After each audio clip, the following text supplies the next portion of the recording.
Bună ziua și bine v-am găsit! Bună!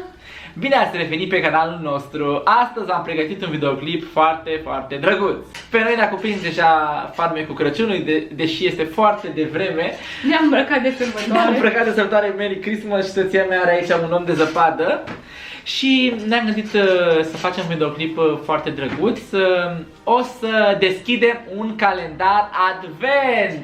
Tan, tan, tan, tan. Unul cu dulciuri. Am ales să cumpărăm acest calendar advent de la Lidl. Este, cred că, cel mai ieftin calendar advent care există pe piață, sau unul dintre cele mai ieftine. Am mai văzut pe la Milka, pe la Kinder. Sunt unele extrem de scumpe, așa că... Da, cam toate brandurile astea mari de dulciuri au făcut câte un calendar advent. Există și calendare advent cu cosmetice, produse de îngrijire a corpului, machiaje și etc. Dar noi am ales să facem astăzi un videoclip cu un calendar advent cu praline de ciocolată. Am spus că dacă tot situația este incertă afară, măcar să ne ducem în casă cu niște bombonele. Da. Deci acesta este de la Favorina, de la Lidl. Și mi se pare foarte elegant.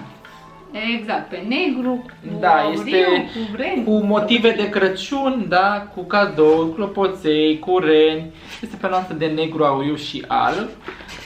Și este cu praline de ciocolată diferite. Adică nu o să și acum o să vedem exact care o să ne placă mai mult. Acum depinde de gust. Da, acesta este. Dar am zis că merită. 24 de bombonele a costat cam 22 de lei. Da, haideți să-l deschidem. Haide. Deschizi tu? Este. Are aici un sistem. Ia să vedem.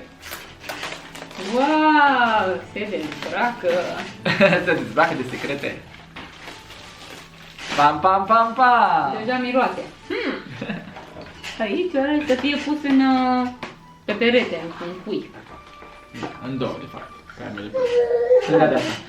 Lângă noi se află Selena Fătuț și ne așteaptă acolo. Ok, sunt foarte curios și nu am mâncat dulciuri de câteva zile. Ne-am păstrat pentru asta. Am mâncat chipsuri de la videoclipul trecut și acum a venit rândul să ne îndulcim. Iubi, ești îndrăptătoare? Da, ne-am gândit să facem pe rând, unul va deschide o căsuță, altul altă căsuță și să sperăm că nimerim arome diferite. Da, hai, caută tu prima oară. Eu o să încep cu 1 decembrie? Da.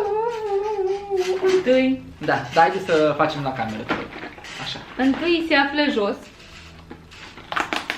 Ia să vedem. Wow! Ia să vedem. Hai să vedem ce gust are.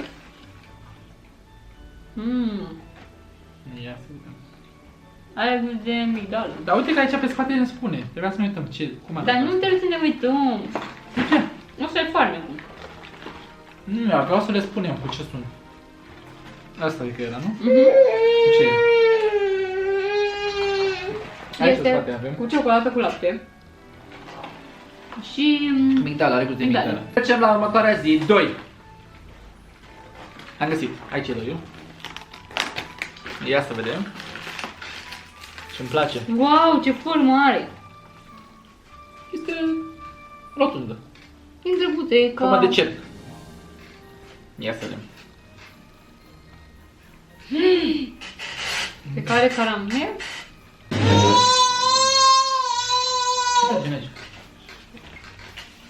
Selena se află cu noi și acum am ajuns la numărul 3. Hai, Iubi, ca să ne Se rezultăm află mai repede. sus. Yummy. Ce crunchy. Ce drăguț arată, ca un mini sneaker. Ia cum arată. Arată la cameră în primul rând.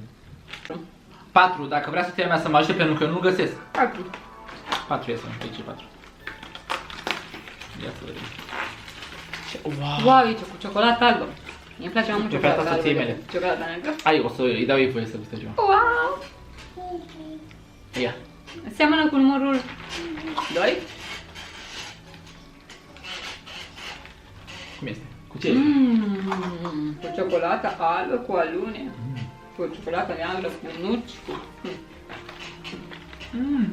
Foarte bun. Îmi place. Se pare că Selena nu mai este dispusă să stea să filmeze cu noi, așa că eu o să merg cu ea să ne jucăm și o să rămână degustatorul de dulciuri în continuare. Vă pupăm Ce și ne noroc pe vedem mine. data viitoare! Ok, am rămas singur, așa că eu voi mânca toate pralinele.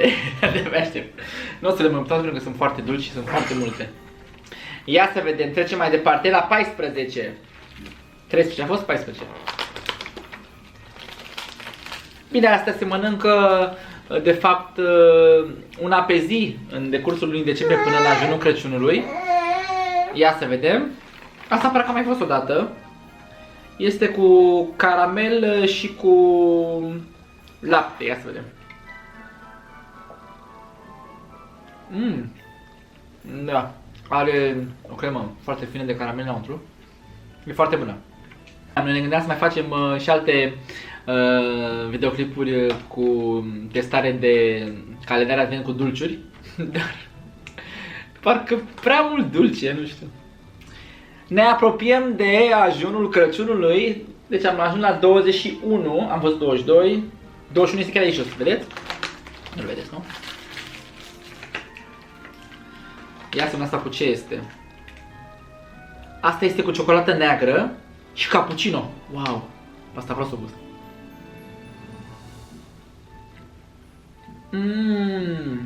Foarte bună. Asta îmi place. Asta i-ar plăcut soției mele cu siguranță, păcat că nu este aici. Cam asta a fost pentru astăzi. Vă mulțumim mult pentru vizionare, sperăm că v-a plăcut și vouă. Sperăm că v-am dat o idee de cadou pentru Crăciun. Noi suntem foarte plini de zahăr în momentul Mai ales eu, mai ales eu. Deci nu mai pot pentru că am rămas singur pentru că Selena nu stă cu minte și Ea vrea să meargă și vrea tocmai să asta meargă, nu iar are noi stăm pe răbdare. loc. Vă mulțumim mult pentru că ne-ați vizionat și ne vedem data viitoare. Vă pupăm! Vă pupăm! Pa! Pa!